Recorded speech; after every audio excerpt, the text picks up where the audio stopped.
I got so much motherfucking design on right now. Break it down, bring it back, make it clap. I got 3 old thoughts, new block, wear that thing. Bitches on my line, and you know. Assalamualaikum warahmatullahi wabarakatuh. Saya Dwi Yuliani akan menjelaskan tentang blogger website saya mengenai tentang cerita fiksi. Saya membuat 10 postingan. Yang pertama, Shinchan. Siapa yang tidak mengenal film anime masa kecil yang begitu populer pada masa dahulu, berjudul Crayon Shinchan. Shinchan yang populer dengan anjingnya bernama Shiro merupakan sebuah anime yang lucu dan kocak yang biasanya menemani hari Minggu kita yang dulu pernah tayang di salah satu televisi di Indonesia. Apakah Anda termasuk penggemar anime Shinchan? Shinchan dikenal oleh banyak seorang murid di sebuah taman kanak-kanak yang selalu membuat ulah karena kenakalannya dan sering sekali membuat orang di sekitarnya menjadi repot. Selain nakal, Shinchan juga seorang anak yang suka sekali merayu gadis-gadis cantik yang lebih tua darinya. Tak pelak Shinchan menjadi anak-anak yang sangat genit yang mungkin secara logika tidak mungkin anak seumurannya dapat melakukan hal tersebut, merayu wanita. Walaupun Shinchan merupakan anime yang lucu dan kocak, namun banyak nilai-nilai negatif yang di dalamnya sehingga banyak sekali orang tua yang tidak menyukai anak-anak mereka untuk menyaksikan anime yang sebenarnya dikhususkan untuk anak-anak tersebut. Sepintas Shinchan juga mengajarkan anak-anak di dunia untuk selalu hidup ceria dan penuh kesenangan dan selalu dapat bangkit dari kesedihan yang ada di kehidupan mereka. Tapi, tahukah Anda bahwa keceriaan yang Anda lihat dalam serial Crayon Shinchan ternyata ada sebuah kisah dan cerita yang tragis di dalamnya? Apakah itu? Crayon Shinchan pernah menjadi topik yang hangat di Jepang dan menjadi perbincangan banyak otaku dan netizen mengenai anime ini yaitu berasal dari sebuah urban legend. Crayon Shinchan ternyata merupakan sebuah imajinasi yang berasal dari ibunya sendiri, Misae Nohara. Rumor ini ternyata didasarkan dari Shinchan yang menolong adiknya yang pada saat itu adiknya yang bernama Himawari akan mengalami sebuah kecelakaan bertabrak mobil. Shinchan tidak mendapat pertolongan Himawari namun keduanya meninggal secara bersama-sama dalam kecelakaan tersebut. Ibu Shinchan yang mengetahui hal itu begitu terpukul dan begitu sangat sedih yang menyebabkan ia mengalami depresi berat dan menulis sebuah kisah bahwa keduanya masih hidup hingga sekarang dengan sebuah krayon milik Shinchan di dalam sebuah diarinya. Tentu saja kisah tragis tersebut menjadi sebuah goresan luka yang mendalam mengingat Shinchan yang selalu ceria memiliki kisah yang mengharukan di baliknya. Selanjutnya, Mouse merupakan ikon dari Walt Disney yang diciptakan oleh The Walt Disney dan Ubby Iwerks di Walt Disney Studios pada tahun 1928. Awalnya Mickey bukanlah proyek utama karena ia dibuat sebagai pengganti dari karakter sebelumnya, yakni Oswald the Lucky Rabbit. Pertama kali Mickey akhirnya muncul di film South Park Crazy. Akhirnya ia melakukan debut pertamanya secara publik di film pendek berjudul Steamboat Willie 1928 yang merupakan kartun suara pertama. Selanjutnya nama Mickey Mouse langsung melambung tinggi hingga langsung memerankan sebanyak 130 film termasuk The Band Concert, Brave Little Trailer, Fantasia. Meski Mickey Mouse akrab dengan film-film pendek, tak jarang Mickey juga sering muncul di film dengan durasi panjang. 10 kartun untuk Mickey dinominasikan untuk Academy Awards untuk Best Animated Short Film.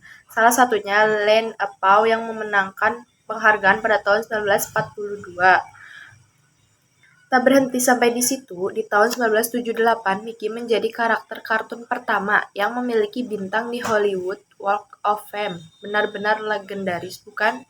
Tapi perlu diketahui, sebelum mendapatkan sederet penghargaan bergengsi, Mickey harus menjalani berbagai kisah menarik loh. Meningkatnya popularitas Mickey Mouse berada di awal 1930-an. Skala kartun yang satu ini menjadi karakter komik dan memiliki judulnya sendiri untuk komik strip. Sang penggambar Fly Godfrey memiliki jasa karena ia merupakan penggambar Mickey Mouse selama 45 tahun. Tak hanya di komik, Mickey juga muncul di video game dan menjadi merchandising di Disney Park. Di awal kemunculannya, Mickey dikenal sebagai karakter yang nakal. Akan tetapi, image tersebut pada akhirnya diubah dan Mickey menjadi sosok penolong, ramah, dan juga cerdas. Umumnya, Mickey sering muncul bersama pacarnya Minnie Mouse, anjing peliharaannya, Pluto, teman-temannya Donald Duck dan Goofy, dan musuhnya PT. Sejarah Mickey Mouse yang menarik untuk dibahas selanjutnya adalah soal pengisi suara. Sejauh ini, bagi yang sering menonton Mickey Mouse di televisi, kartun yang satu ini punya suara yang khas dan sedikit melengking. Di awal kemunculannya, Mickey disuarakan oleh Walt Disney sendiri dan Disney sendiri benar-benar bangga bisa melakukan ini pada kartun ciptaannya. Tapi kemudian di tahun 1946 Disney cukup sibuk sehingga ia kesulitan untuk membagi tugasnya untuk mengisi suara Mickey. Pada akhirnya, Disney memberikan peran pengisi suara ini kepada musisi kawakan Disney dan aktor bernama Jimmy McDonald. Dari tahun 46, McDonald terus diplot sebagai pengisi suara Mickey hingga ia memutuskan pensiun di tahun 1977. Selanjutnya, Adit Sopojarwo. Ceritanya sendiri merupakan awal pertemuan dari ketiga karakter tersebut. Adit Sopojarwo The Movie merupakan prequel dari serial animasi Adit Sopo dan Jarwo yang tayang di salah satu stasiun televisi. Berlatar belakang waktu pertama kali Adit, Sopo, dan Jarwo dipertemukan, kisah Adit Sopo Jarwo The Movie diawali dengan perjalanan Adit dan kedua orang tuanya ke Yogyakarta dengan kereta api. Di tengah perjalanan, Adit pun memutuskan untuk membeli makanan ringan ketika kereta berhenti di stasiun Cirebon.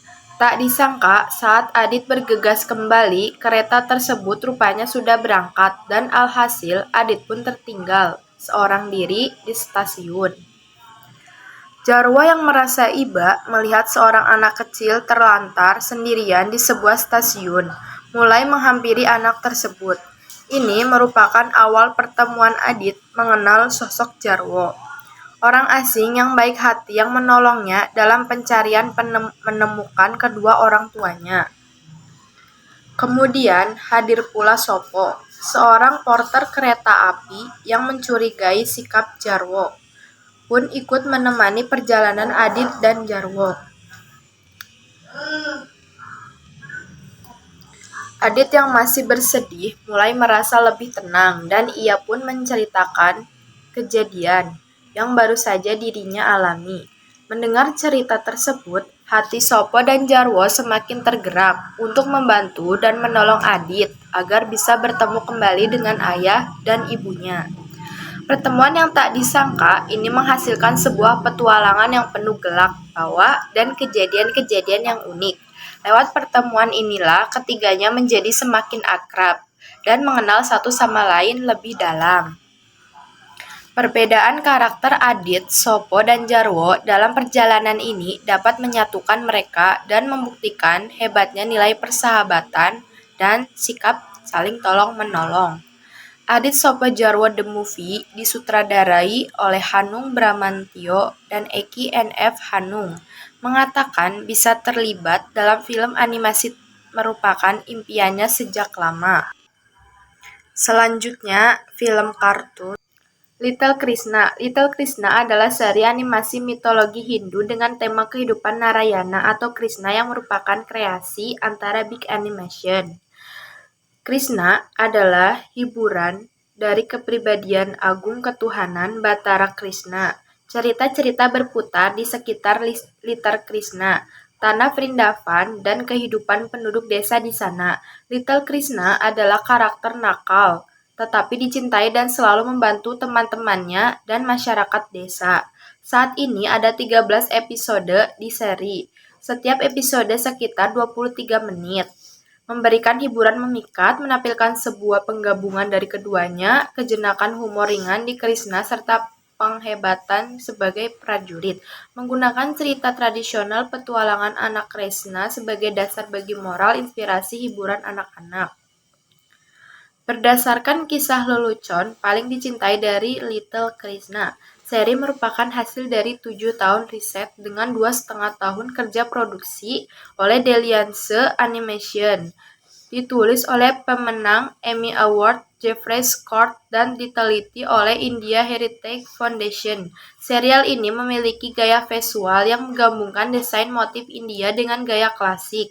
CEO Big Animation, Asi Kulkarni bersama tim desain di Big Animation telah meninggalkan perubahan dalam meneliti setiap aspek gaya dari Tanah Vraj, di mana kisah-kisah ini terjadi tahun 5000.